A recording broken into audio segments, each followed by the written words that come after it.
Welcome to Catch Outdoors. I'm your host, Captain Rob Modies. This podcast is centered around the great outdoors, especially down this way in the most southern regions of the continental U.S., the Florida Keys. So kick back for the next 40 minutes or so and get a taste of my Florida. This week's episode is number 89. Movies filmed in the Florida Keys. But first, some news and the weekly fishing report. The big news, Catch Outdoors is now on Spotify podcast. Yeah, no worries. It still should be available on the channels that you've most likely been listening to over the past year or so. Over a year and a half. Geez.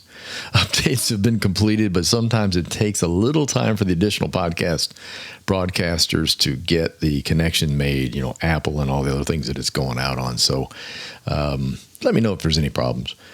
Each episode will also continue to be released early on Tuesday morning. And surprise, number 88 is up and running. So with this podcast, you get two. Sort of a BOGO, I guess. I don't know. I made a business decision to move away from Waypoint. No big deal. The return on my investment just wasn't what I hoped it would be. I gave it a try for a year, and so it goes.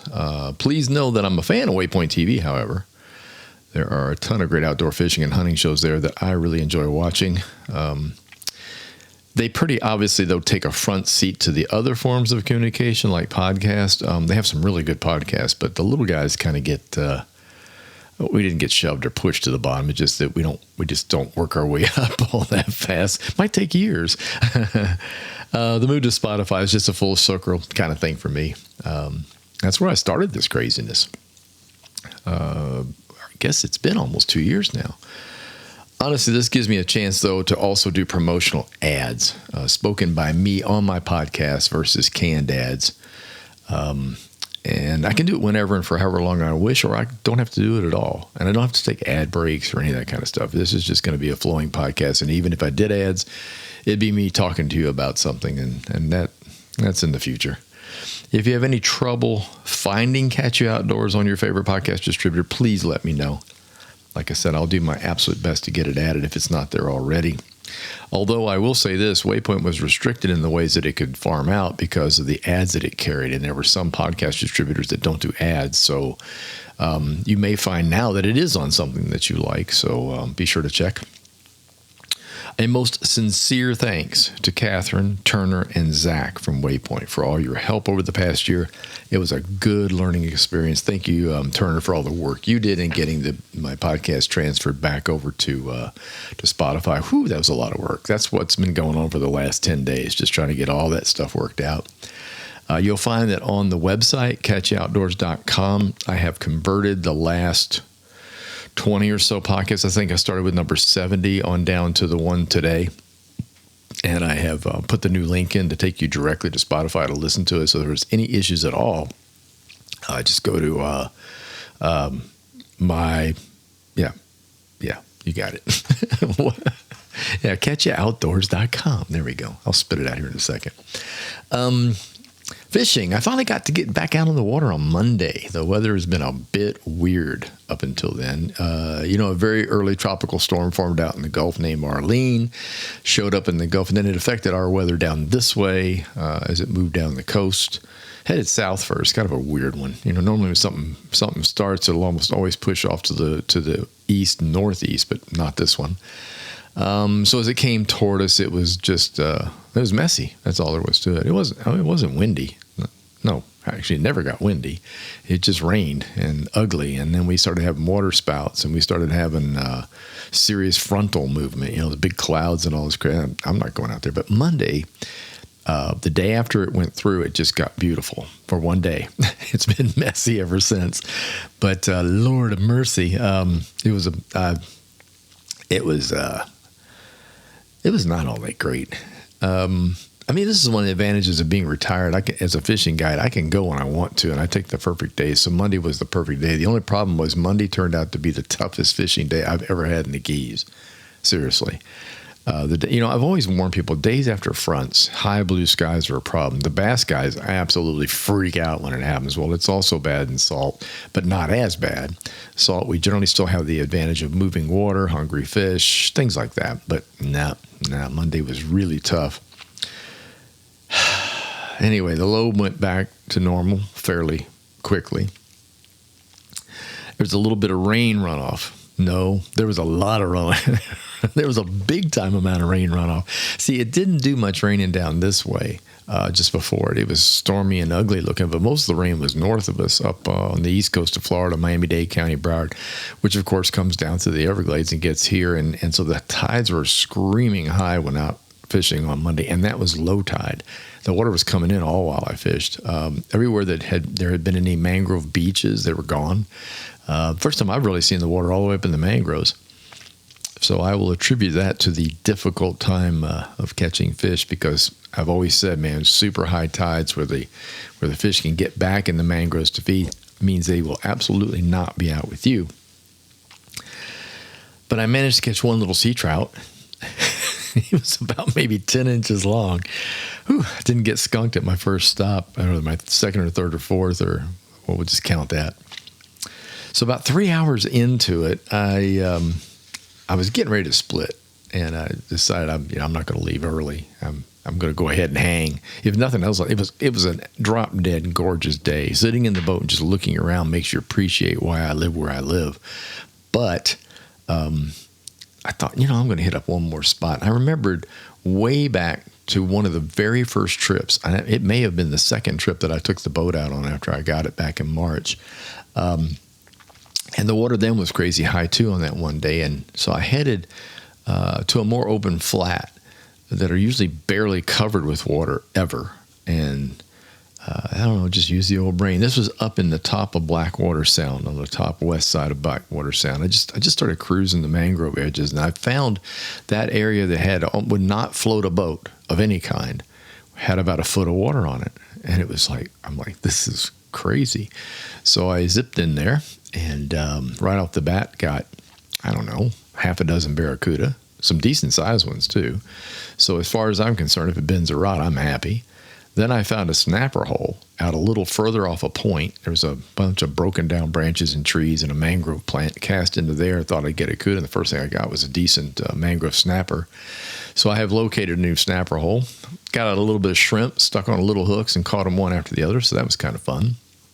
And then these blacktip sharks moved in like I have never seen before. And this is not blacktip like you pictured, 4 to 5, almost 6 footers, the big ones. These were little dudes. These were, I'm holding my hands up, you can't see me. 2.5 to maybe 35 inches long, not quite 3 feet. But there was at least a dozen of them. And they were cruising like they were schooled. And I've never seen sharks schooled other than in a feeding frenzy. Like you go out and start putting food in the water, they show up. That's kind of what this looked like. But I hadn't really done anything to draw them yet. And they were ignoring my artificials, of course. They would go after the shrimp, but the mangrove snapper would beat them to it. The mangroves were so hungry and so quick. I did finally get one blacktip. But I don't know. I marveled at this because I have really never seen them ganged up like that, which was pretty wild. So anyway, I had fun. I managed to save the day. Headed, back home without a bust. Phew, it was all good. Friends came to town. Yeah, Angie and Paul, good friends of mine from up Inglewood and further, Falls in Tampa, actually. And we headed back to Ziggy and Mad Dogs for dinner one night. Yep, it was good the second time. I talked about this once before. I posted it on Facebook. Man, what a great place. And my first visit there was the last time I was there. This time was my second visit. And I have to tell you, we had fresh black grouper. It was amazing. Delicious. And I love that place. I really do. Also, just a day or so ago, we headed to a new place for dinner. Well, new to us. Dylan's Pub and Grill. It's a sports bar. It's been around since 1999. That's the funny part. And somehow we completely missed it. Honestly, its location was right next to one of the stops we used to make on our way down for our fishing trips in Islamorada. This was back in the 96, 97, 98, 99, right in there, 2000. We kept a boat in Islamorada. Flat skiff, and we would come down just about every other weekend from Fort Lauderdale and head down the road and get to the boat, check in at the Islander Hotel and then go over and do the boat fishing and spend the night, fish some more in the morning on Sunday, and then go home. Basically, a weekend pretty much of it. But on the way down, we would make a stop at this place called Bill's Liquors, of course. Yes. Okay, I admit it. And Winn-Dixie.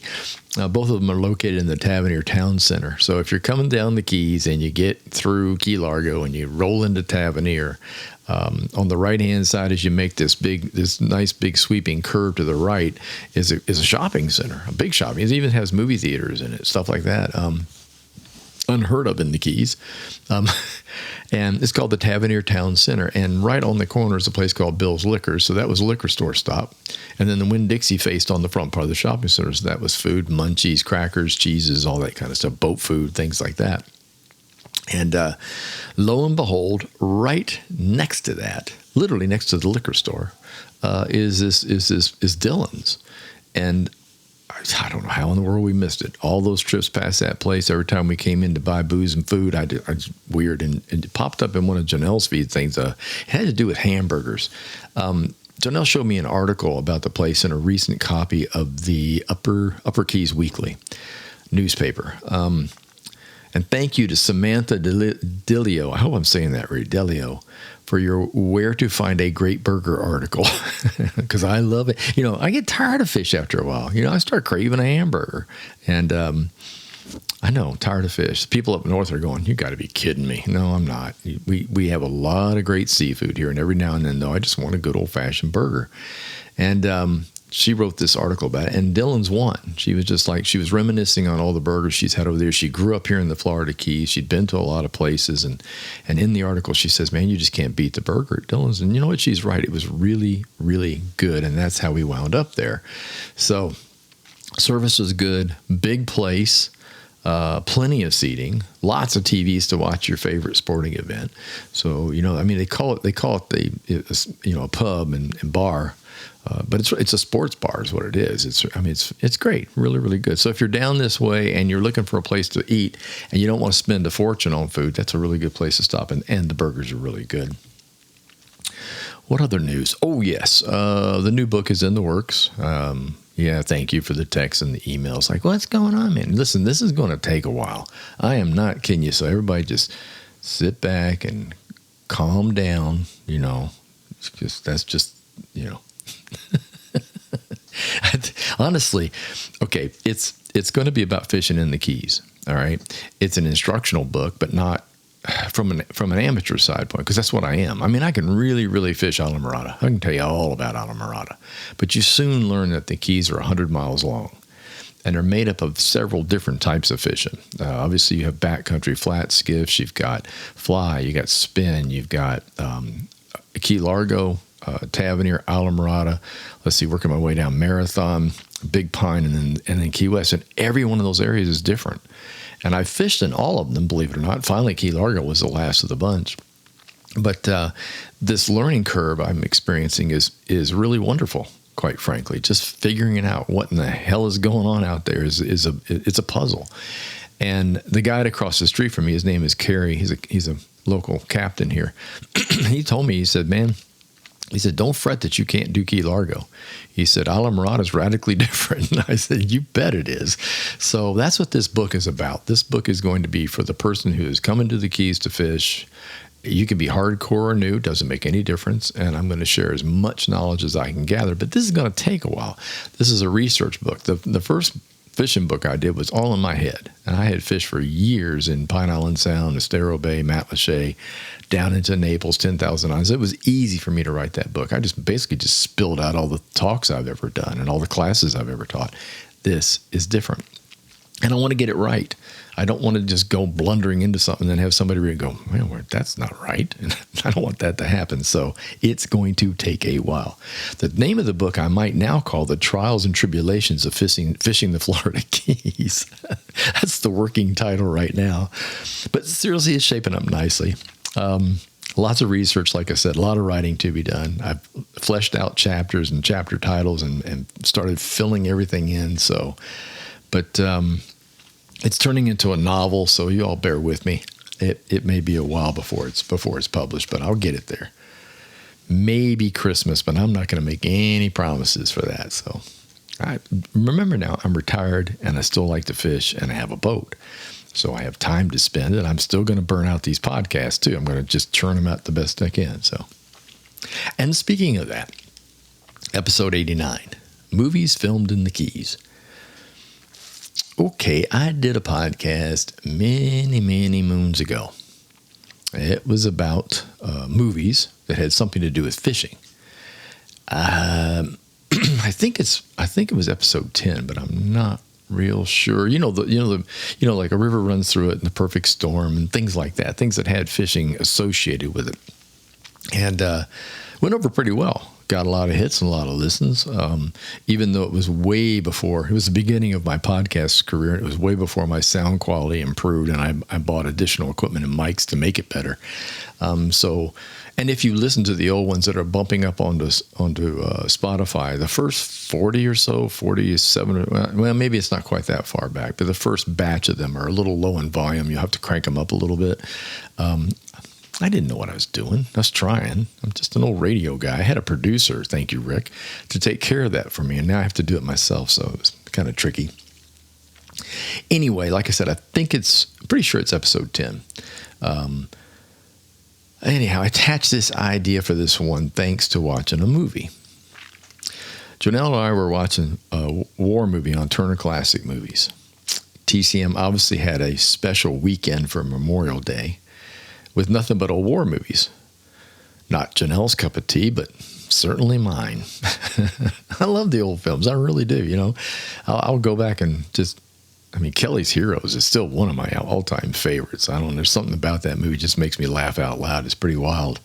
But anyway, so I was flipping through there, and I hit this movie, and Janelle's sitting next to me on the couch, and I just basically turned on PT 109.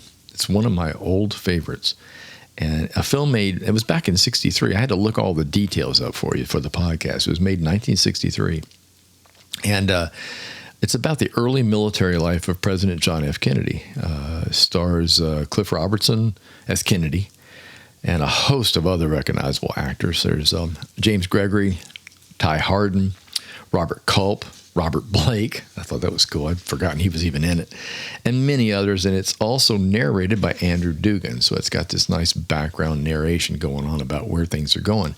And this is a true story based on Kennedy and based on his captaining a PT boat, which is a patrol torpedo boat is what that stood for. These were boats that were roughly 85 to 88 feet long. There were different series of them, but most of them were about 88 feet. Twin engines in them. No, 3 engines in them. Three big old diesels. I think they were V12s, actually. Gasoline engines, too, not diesel. Sorry.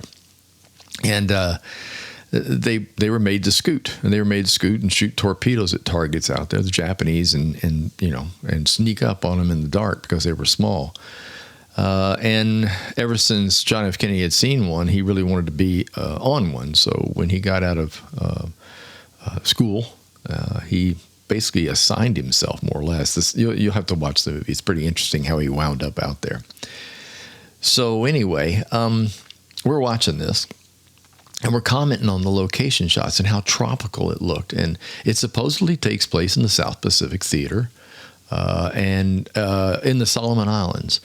And I'm not going to go into the plot here since some of you may not have seen this, and I telling you right now, watch it if you get a chance. It may still be hanging on Turner. I don't know. But it's a true story. And so we're watching. And believe it or not, Janelle was finding the movie really good and interesting, which made me happy. I'm like, okay, I don't have to watch this by myself. And finally she made the comment. She says, well, I wonder where that film was shot. And we both fell off our couch after we looked it up. All the exterior shots, pretty much the entire thing, was filmed at Little Palm Island, formerly Little Munson Island, which is now a resort in the Florida Keys. Seriously, I could not believe it. It's down by Big Pine. You're going all the way down to the Keys, not past Marathon, of course. And they had managed to, in 1963, you have to understand, there wasn't nothing in that area. So Munson Island, which is now a extremely fancy, extremely expensive resort, pretty much couples. It's absolutely beautiful. One of our friends, Reagan Rule Photography. Reagan's been doing a lot of photography at that site, and so I get to see it you know, vicariously through her. It's like, it's gorgeous. So anyway, it really stunned us. We're like, oh my gosh. So then we really started watching the movie more closely, and we could make out little islands. And there's one scene in there where I swear I saw a piece of causeway in the distance, way in the distance. You have to really look for it, because I knew which angle this was being shot at, and I know how the island sits because I've been by it a zillion times. But anyway, I thought that was really, really interesting. So here's some more tips about it. Power and fresh water were run to the island for the film, allowing the resort to be built years later. So they did construction and stuff and had to supply the island with electricity and water just to get the movie done. And that all took place. Imagine what the budget was for that. The construction of the sets and the presence of boats and other paraphernalia during filming gave rise to rumors of another U.S. invasion of Cuba. Remember, this was done back in the 60s when all hell was already breaking loose, and well, it was past, but they thought, this is not good. At the same time the film was being planned, it was found that a few surviving 80-foot Elco PT boats were not in operational condition. The few that they knew of didn't work. They didn't run. Through further search, they've determined that none could be located for use in the film. As almost had been, basically they'd all been destroyed in theater at the end of World War II, but they were able to secure some. These were former World War II era United States Army Air Force's 85-foot crash boats. These are rescue boats is what they got. And they fixed them. They painted them up, decorated them up, put torpedo turrets on top. They were actually torpedo. You have to look at a PT-109, PT boat. It's really wild. To make them look like PT boats. So a lot of work went into this. This movie came out with kind of mixed reviews, and then just basically cult. You know, that's what happened. It just turned cult. It started to slide into production. And, of course, Turner, I love Turner Classic Movies because that's where you really get to see some of the really cool old stuff. Here's a personal story about this. When I was growing up in Clearwater, I distinctly remember someone in the area had a PT boat that he ran for celebrations. Now, remember, this was early 60s. Right? Yeah, early 60s. Things like that, you know, boat parades, stuff like that. But I can't find any record of it. I do know it would have been before the making of the film. That much I can tell you for sure. And I'm still looking, still trying to figure out what's up with that. But I know I've seen a PT boat. I remember my father talking about the fact that it was a PT boat and that this guy had completely restored it for presentation purposes. So onward. I got to follow with this one that most everyone knows as something that was filmed in the Keys. At least, and I remember now, these aren't full. The weird thing about PT-109 is it was fully done in the Keys, all the shots, which I thought was wild. This one, part of it was done, big chunks. 1994's True Lies. Yeah, starring Arnold Schwarzenegger and Jamie Lee Curtis. I'm sure many of you have seen it. It's man, that thing's been in rerun after rerun after rerun on TV and all kinds of networks. One very noticeable location was used for the big finale, the old 7 Mile Bridge south of Marathon. They also used a few location shots from Key West and Key Largo. Yes, there were giant explosions done. Some of those were real. They used the old bridge for those things, and they used the old bridges. A lot of the stuff was shot down by Bahia Honda, so that's not the 7 Mile Bridge. That's a little further up the road. There's a big park, the Bahia Honda State Park. Some things were shot there. Chase scenes were done on the highway. There's some wild stuff. I wasn't around for that, but I certainly heard about it and watched it on the movie. So if you get a chance, pop up True Lies. That's, again, 1994. And that leads me to the movie Key Largo, filmed in 1948, starring Bogey and Bacall. That would be Humphrey Bogart and Lauren Bacall. The movie takes place in a small hotel in Key Largo. Mostly around a bar located in the lobby of the hotel. Some shots were filmed around the Caribbean Club. There's a little mixed review on this thing. Caribbean Club, you know, movie shot here. The idea of the movie or the incentive to do the movie that way was because of the bar at the Caribbean Club. The reality is the old hotel where a lot of the shots were supposedly done burned down a long time ago. The Caribbean Club was built there in its spot. But it's still, I think the Caribbean Club is considered the oldest bar in the Northern Keys. or any of the Keys except for Key West. You got to go in there, man. That place is wild. But anyway, it still exists. The Caribbean Club does, and there's memorabilia in there. If you go in there, there's all kinds of stuff hanging on the walls from the movie stuff. And yes, it's right across the street from the neighborhood that I live in. Other locations used for the film for Key Largo were the water areas around Key Largo. I had to really search to find anything on that. US 1 through Key Largo. Outside shots were done around Key West and at the 7 Mile Bridge. The intro to the film, when the film first opens and it runs credits at the beginning, there are aerial shots of US 1 7 Mile Bridge and the US 1 highway through Key Largo. It's a little bit disconcerting because when you look at it shot in 1948, there ain't nothing here. That road is a 2-lane road. It's just barely past sand. You know, it's paved, but that was way back in the day when they covered the bridge up and turned US 1 into a highway. Yeah, anyway, so if you're in the area, check out the Caribbean Club. Stop and go over there. It's definitely worth a look. Next on the list, Bond, James Bond. It's surprising to me and many others that it took so long for a Bond movie to be filmed in the Florida Keys. How many of these movies did you see that were done all across the Bahamas? He would start somewhere like he'd be in England or France or Germany or Austria or wherever, and then all of a sudden the action would go down to the Bahamas. Almost always. It's pretty crazy. I'm like, oh, he's back in the Bahamas again. Crystal clear water, underwater submarines and diving and all that stuff. Well, so the movies, let's see, they started in 1964. It took all the way to 1989. License to Kill, starring Timothy Dalton, one of the secondary Bonds, as I like to call him, although he did a great job. He really did. I believe he was in at least two, maybe 3 films. I can't remember. I should know better because I love Bond films. But so Timothy Dalton as Bond. The opening aerial scenes and ultimate parachute drops were shot at over Sugarloaf Shores Airport. Bond then lands on top of the Basilica of St. Mary Star of the Sea Church. Well, that's a mouthful. I wrote that down so I'd make sure to get it right. Basilica of St. Mary Star of the Sea Church in Key West. Also used was the Garrison Bight Marina, Mallory Square, the International Airport, the Thai Island Restaurant, named the Barrelhead Bar for the film. So, and you can actually go online and look this stuff up. It's really cool how they switch things and change things all around to get it right. So I thought that was pretty interesting. So there you go, a James Bond film, and a whole big, huge chunks of it are shot in the Florida Keys. Moving on, this one's a bit more obscure. No, it's not a bit more. It's a lot more and hard to find. However, it has run several times on TCM, on Turner Classic Movies.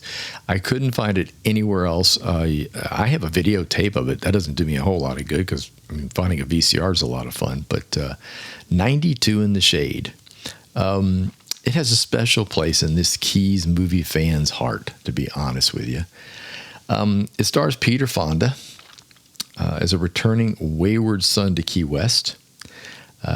He decides to buckle down and start a business after he gets there as a fishing guide. And things just don't go exactly as planned. Let's put it that way. It's filmed in 1975 in and around Key West. Pretty much all of it in and around Key West. It was directed by author Thomas McGuane, who based the movie on his novel.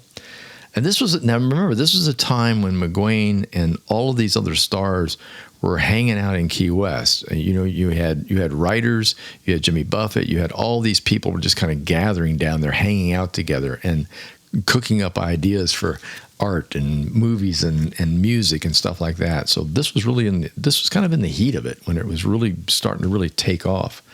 The book is great, by the way, and the movie is too. Seeing Key West back in the early 70s is really pretty cool. And it was, I was fortunate enough to get there right at the tail end of the 79. I guess I have to go back and look, but 79 or 80, I think was when it was there. And it was just a lot of nothing, a lot of bars, and that's all it was there. The airport almost sat out there all by itself. Those hotels and things that are all around the airport, there was just a couple of forts up there. So it really, really has changed a lot. Of course, I'm getting old, but whatever. The movie also stars Warren Oates, Margot Kidder, Burgess Meredith, and Joe Spinell. What I found interesting and did not know, because the book ends a certain way, is the film has two different endings. Now, the one I have has an ending, and apparently there's a second ending. I didn't know that. They actually said they shot 3 different endings. The third one has never been produced. Love to know where that's locked away. So I learned this myself through the narrator on TCM. He mentioned the fact that there were 2 different endings, and the one you're about to watch is the original ending. And I don't want to get into it because I want you to see it as it is without knowing what's coming, that kind of thing. So, but anyway, it's interesting. It has 2 different endings. Let's see. Where are we going? 4 decades. Let's move it up 4 decades to 2015.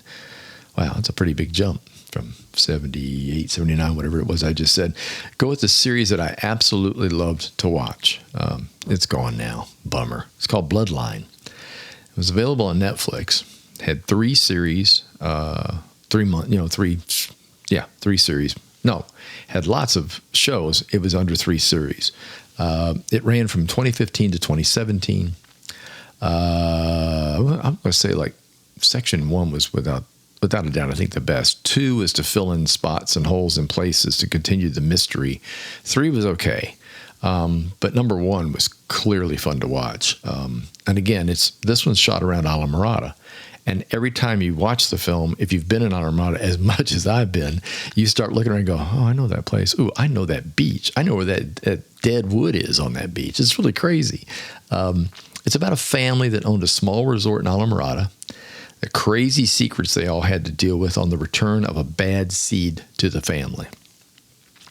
Geez, this show has more twists and turns than a road to the Blue Ridge Mountains of North Carolina. I'm not kidding you.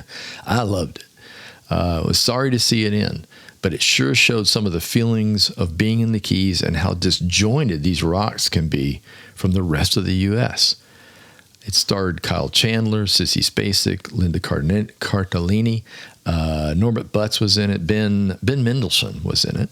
Season 1 was far and away better than the other 2, just saying, but it really, it just bummed me out because, it sucked me in because of the location. That's all there is to it. Now, here's the funny thing. It was so popular that they do tours here. People ask to come and say, I want to see the shot locations for Bloodline. And I thought, wow, that's pretty wild. So it wasn't just me. And people actually got pulled into this series rather pretty seriously. So check it out. It's still on Netflix. You can still pull it up. You can still watch it. And by all means, go with season 1. Well, of course, if you've never seen it, you want to start with season 1.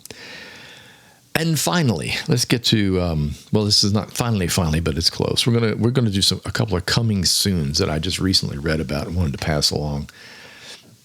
I'm a big fan of writer Carl Hiaasen. He's written some of the best Florida-based novels since the late, great John D. McDonald. And he adds a tremendous amount of laugh-out-loud humor to these things. His last name is spelled Hiaasen, Hiaasen, Carl Hiaasen. Look him up. I still think my favorite book of his is Tourist Season. It's irreverent and funny as hell, as far as I'm concerned. If you're a tourist, probably not so much, but I really liked it.